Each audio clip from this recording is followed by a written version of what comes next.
ఇక హైదరాబాద్లో బహిరంగ సభలో బీఎస్పీ అధినేత్రి మాయావతి మాట్లాడుతున్నారు. हितों में कुछ ज़रूरी बातें रखूं, लेकिन उससे पहले यहाँ मैं देश में समय समय पर जन्मे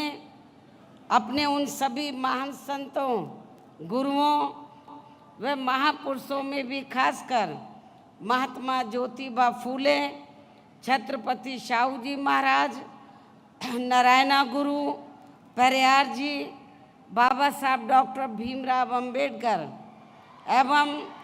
मान्यवर श्री कांशीराम जी आदि को भी पूरे तय दिल से नमन करती हूँ, नतमस्तक करती हूँ, जिन्होंने अनेकों कष्ट झेलकर यहाँ खासकर एससी, एसटी व अन्य उपेक्षित वर्गों के लोगों को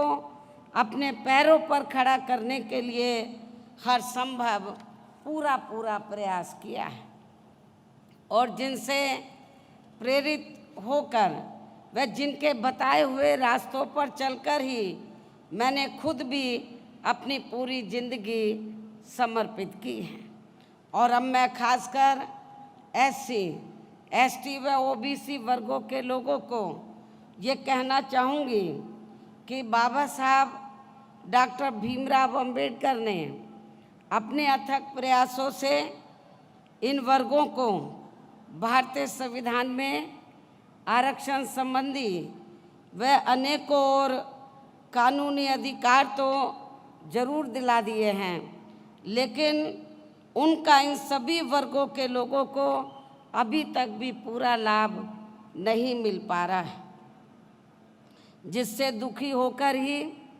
फिर बाबा साहब डॉक्टर अंबेडकर ने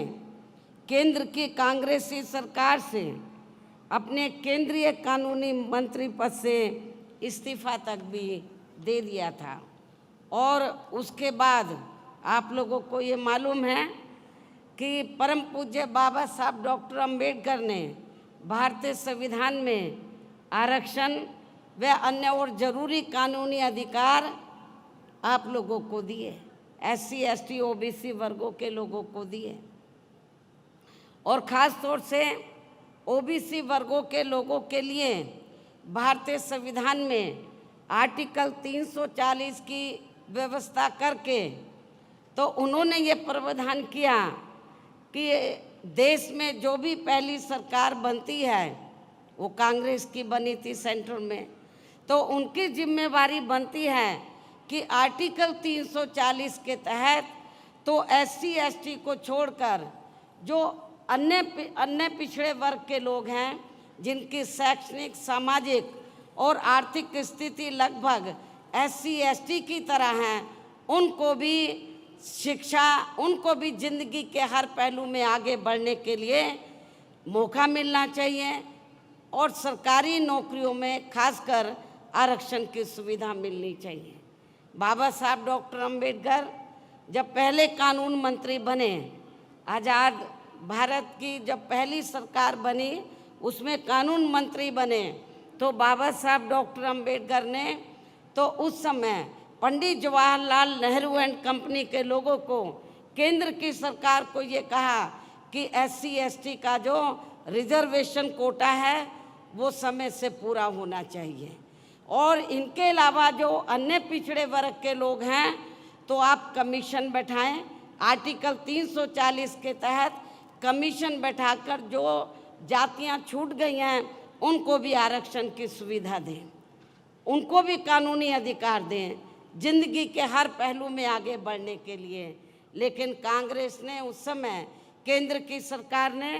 पंडित जवाहरलाल नेहरू ने बाबा साहब की बात नहीं मानी और जो उन्होंने आपको सरकारी नौकरियों में आरक्षण का कोटा दिया तो उसको भी पूरा नहीं किया और ना ही अति पिछड़े वर्ग के लोगों को आरक्षण की सुविधा दी और उसके लिए ना ही कोई कमीशन बैठाया। तो तब फिर बाबा साहब डॉक्टर अंबेडकर ने ये सोचकर अपने कानूनी मंत्री पद से इस्तीफा दे दिया कि जब मेरी बात नहीं मानी जा रही है, मैं अपने लोगों को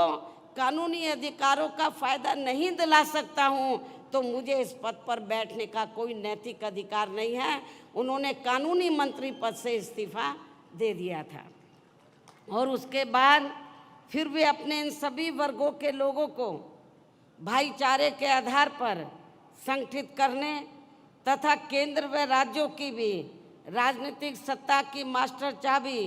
इन्हें खुद अपने हाथों में लेने के लिए पूरे जी जान से लग गए थे। बाबा साहब डॉक्टर अंबेडकर इस्तीफा देने के बाद चुप नहीं बैठे थे। उन्होंने फिर ये फैसला लिया कि इन लोगों को मैं भाईचारे के आधार पर संगठित करूंगा और इनको इस लायक बनाऊंगा कि ये केंद्र और राज्यों में राजनीतिक सत्ता की मास्टर चाबी खुद अपने हाथों में लें और उसके जरिए जो कानूनी अधिकार मैंने दिए हैं उनका लाभ ये अपने लोगों को दें। लेकिन दुख की बात यह है, उनके ज़्यादा दिन परम पूज्य बाबा साहब डॉक्टर भीमराव अंबेडकर के ज़्यादा दिन जीवित ना रहने की वजह से